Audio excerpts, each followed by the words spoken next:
children, it's me, Teacher Serene here. Alright, we are going to do a parachute for our science lesson this week.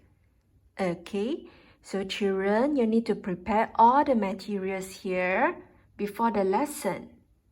Alright, string, scissors, plastic bag, paper cut, marker pen, ruler, and a sharp pencil. Alright, children?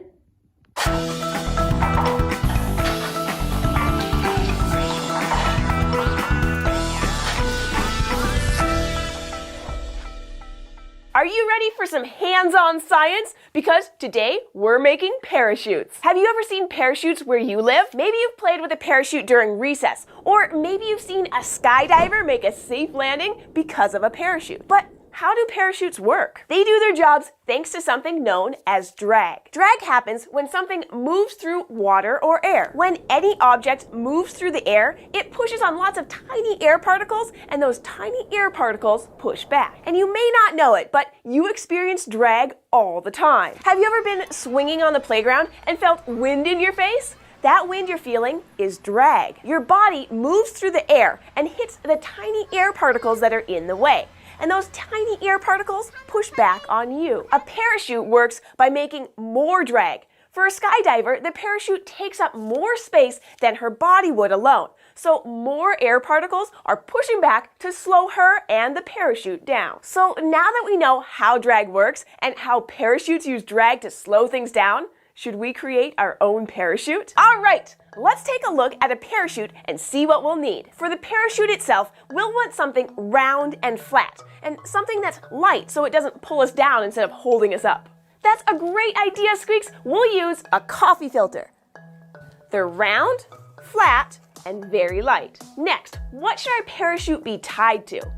I think it'd be fun to use a little cup so it can hold something like marbles or maybe a little toy. And to tie our cup to our parachute, we'll need some string. Finally, let's grab some scissors and some tape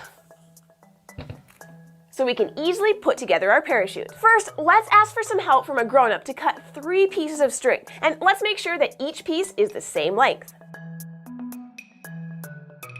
All right, that's great. Next, we'll grab our coffee filter and tape the string around the outside edge. For this step, it's important that we space the string evenly around the filter so that there's the same amount of space between each string.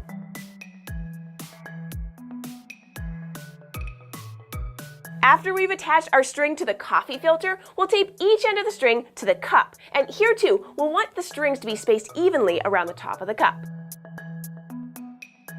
And ta-da! We've created a parachute! And you know what's next. That's right, we get to have some fun and test it. Our friend Caitlin said that we could use her balcony to drop our parachutes. So we'll head on up there. But before you drop your parachute from anywhere, make sure that you get permission and ask for help. There are lots of places around your house that you can drop your parachute, like from the top of a stairwell, or you can stand on a chair. Okay, now that we found a good place, we're gonna do a few tests to see how well our parachute works. First, we'll drop one of our little cups with no parachute attached. Then, we'll drop the cup with the parachute attached to see how the parachute helps us slow down our cup. And finally, we'll put our favorite little toy in the cup to see if our parachute can slow that down too. All right, Squeaks, are you ready to see how the cup does on its own?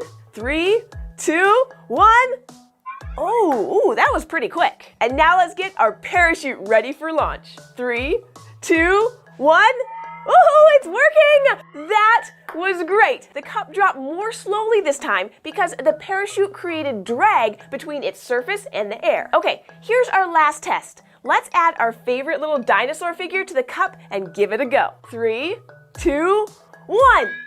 Ooh, that was pretty fast. The parachute we have doesn't create enough drag to slow down our toy by very much. And even though our parachute wasn't strong enough for this toy, that's okay. We'll keep experimenting. I think we're gonna try and make a bigger parachute, and maybe one made of a different material instead of a coffee filter. And if your parachute doesn't make enough drag the first time either, get creative. Try out different materials and different sizes. Did you have fun parachuting with us today? We're glad that you joined us, and we're also happy that Google makes Making Science helped us make this episode. So thanks, Google Making Science. To share your parachute photos and stories with us, grab a grown-up and leave a comment down below, or send us an email to kids@thescishow.com. Thanks for joining us, and we'll see you next time here at the Fort.